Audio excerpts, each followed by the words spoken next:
इस संसार में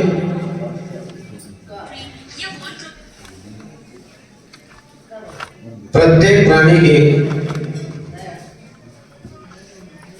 खुशी के पीछे दुख छिपा हुआ है और प्रत्येक प्राणी उस दुख को मिटाने के लिए प्रयासरत है। लेकिन प्रयास पुरुषार्थ किस क्षेत्र में करना चाहिए वह भूल जाता है और ये भूल और भटकन और अटकन और लटकन यदि कोई दूर करता है, हमारी भूल को सुधार करता है, हमारी गलती को सुधार करता है, भाव की गलतियों को कोई सुधार करता है तो वो हमारे गुरु होते हैं। और हमारे लिए ऐसे ही परम पूज्य गुरुदेव आचार्य श्री उदार सागर जी महाराज जिन्होंने हम पर बड़ी असीम कृपा की।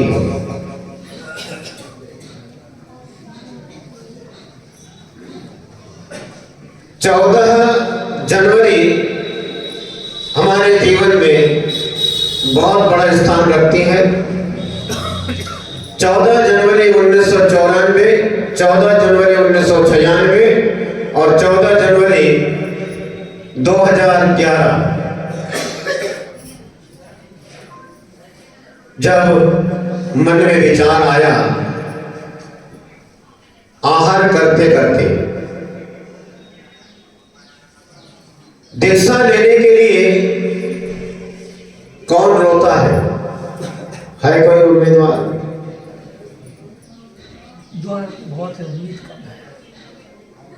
आज की वर्तमान स्थिति में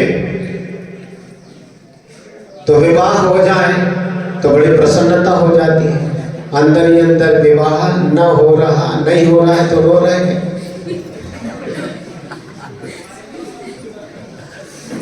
चुपचाप से बगल से बाजू से महाराज कहो आशीर्वाद दे दे, 1 से 2 हो जाए। बात अच्छी है। संसार में रहने वाला प्राणी वही सोचता है और जो संसार के दुखों से घबराता है, डरता है, वह मोक्ष मार्ग पर चल पड़ता है। जैसे हमारे आचार्य कुंद स्वामी ने कहा है, दुखों से छुटकारा चाहते हो तो क्या करना? उन्होंने कहा एवं पणमीय सिद्धे जिनवर वसे पुणो समणे पड़िवज्जत सामन्नम जदिच्छति दुख परिमुखम। आचार्य भगवान ने कहा कि हे भव्य प्राणी, हे भव्य जीवो, यदि आप लोग दुखों से छुटकारा चाहते हैं तो इस प्रकार, किस प्रकार? इस प्रकार सिद्धों को, तीर्थंकरों को, अरहंतों को और आचार्य उपाध्याय सर्व साधु मुनियों को बार बार प्रणाम कर मुनि पद को प्राप्त करो, मुनि दीक्षा धारण करो। ऐसे ही हमारे मन में विचार जागे और जब हम क्षुल्लक थे 2011 तारीख लगभग 14 जनवरी, मन में विचार जागे आहार करते करते। कुछ लोग मुझसे कहते कि महाराज आप आहार करते करते क्या करते हो ऐसे ऐसे? वो हमारा मंत्र हमको पता है। हमारे मन में विचार जागा कि क्षुल्लक अवस्था में अब बहुत रह लिया है, अब ये लंगोटी और दुपट्टा भी छोड़ना है। आहार करते करते मन में विचार आया और जिस चौके में आहार हो रहे थे उस चौके वाले से हमने कहा कि भैया 7 11 5 7 5 श्रीफल ले आओ और गुरुदेव के चरणों में पहुंचना है। बोले क्यों? हमने कहा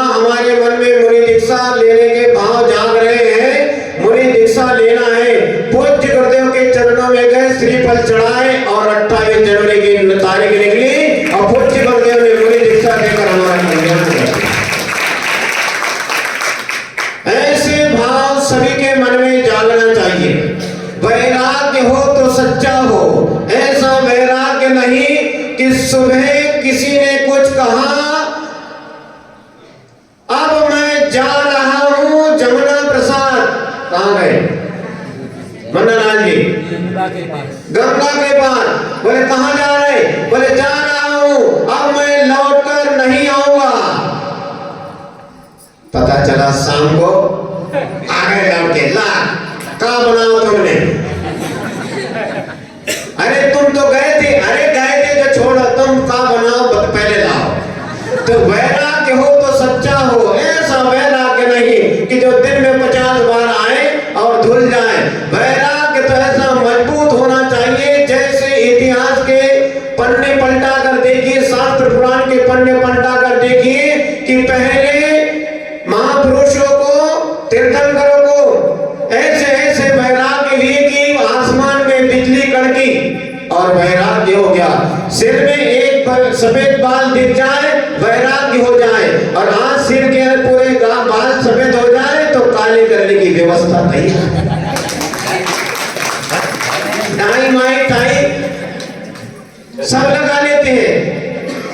तो वैराग्य किसी की उम्र को नहीं देखता है कि इसकी उम्र कितनी है। वैराग्य ये नहीं सोचता है कि ये बालक है कि बूढ़ा है।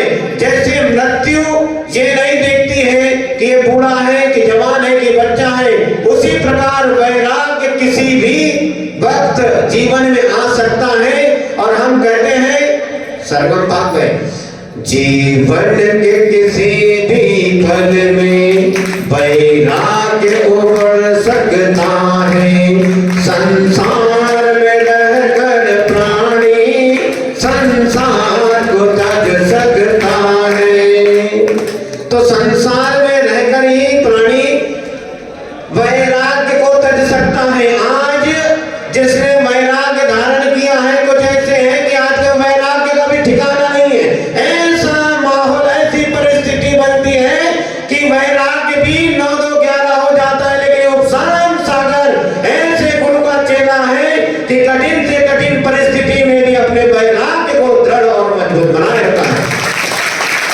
इसके साक्षात आपके बीच में बड़ा गांव से पधारे सनत भैया, बच्चू भैया, ये लोग ऐसे हमारे best, this is a best friend Diksha के पहले के, ये ऐसे बेस्ट फ्रेंड है कि दीक्षा के पहले हमारा स्वास्थ्य खराब हुआ। ऐसा स्वास्थ्य खराब हुआ कि लेटरिन बाथरूम एक जगह, भोजन पानी एक जगह। ये ऐसे भैया लोग हैं कि इन्होंने किसी प्रकार की ग्लानि नहीं की। और हम तो कहते पूरा बड़ा गांव, जैन समाज और पूरी नगरी, उन्होंने इस ब्रह्मचारी महेंद्र जो उपशांत सागर आपके सामने बैठा है, इनको सेवा का मौका मिला। और इन लोगों ने ऐसा हमारा उत्साह वर्धन किया कि हम ब्रह्मचारी थे। लोग कहते थे कि अरे भैया ये विद्या सागर और उदार सागर कोई साथ देने वाले नहीं है। 2 टाइम का भोजन करो, घर में रहो, अपना धर्म ध्यान करो तो काम चलेगा। लेकिन ये उपशांत सागर मानने वाला नहीं था। नहीं, मुझे तो मुनि दीक्षा लेना है। तो ये भैया लोगों, अजीत अपने हमारे सनत भैया है, बच्चू भैया है, राकेश केसरिया जी है, पूरे हमारे बड़ा गांव समाज, इन्होंने बड़ा प्रयास किया और हमारे स्वास्थ्य लाभ के लिए बहुत से ऐसे उपाय किए और हम स्वस्थ हुए। और दीक्षा के समय वो स्थिति थी कि देने वाला भी तैयार और लेने वाला भी तैयार, लेकिन सलाहकार और देखने वाले कोई भी कहता है कि नहीं, आप ऐसे बीमार व्यक्ति को दीक्षा ना दे। और हमसे भी कहते कि भैया तुम बीमार हो, दीक्षा मत लो। लेकिन जब आप कहते जब मियां बीवी राजी तो क्या करेगा ताजी।